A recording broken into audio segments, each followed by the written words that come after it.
Today we are going to learn how to blend colored pencils and crayons to add depth to our drawings.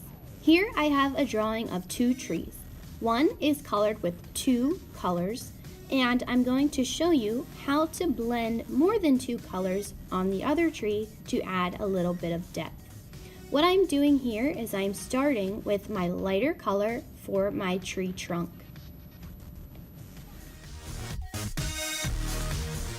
Once I have a light color base, I'm going to start to add a little bit of a darker color on top. This is going to allow me to add a little bit of depth and detail to my drawings. Once I have a second layer of a little bit of a darker color, I'm going to take the darkest color I want to use and add some shadow on top. I am then going to take my light color again and go over top of all of my layers. This is going to allow me to blend my colors together to create the depth I'm looking for. I'm going to repeat these steps for the leaves of my tree.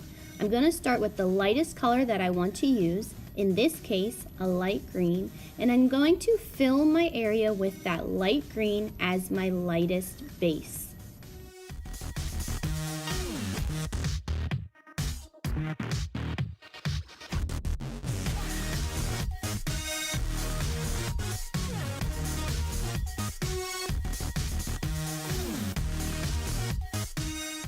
Once I have the area filled with my lightest color, I am then going to go in with my darker color to start to add some depth.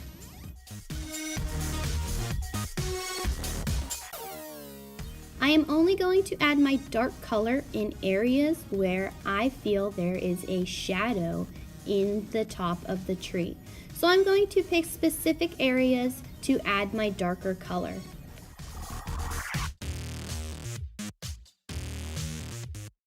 Once I have added my shadow to the top of my tree, I will then go in with my light color again and color over top of the entire area. This is going to help me blend my light and my dark color together to get the depth that I am looking for.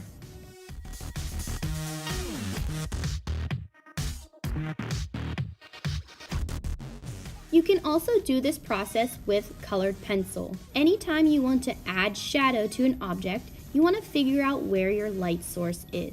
In this case, my light source is coming from the top right corner. This is going to cast a shadow onto the left side because the light is not reaching the left side of my mug. Once I have my light color base down, I can then do the same process I did with my crayons and add a darker color onto the shadow side of my object.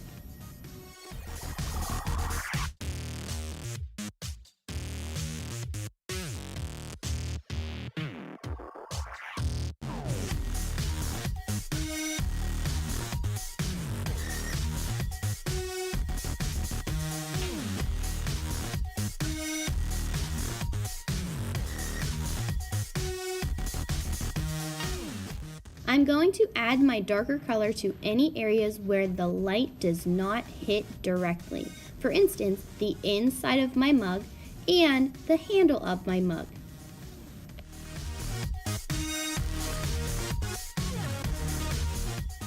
Once I have added shadow with my darker color, I will then take my light color again and blend right over top of all of my shadow areas. This is going to help my colors blend together and make my object look like it has shape and depth.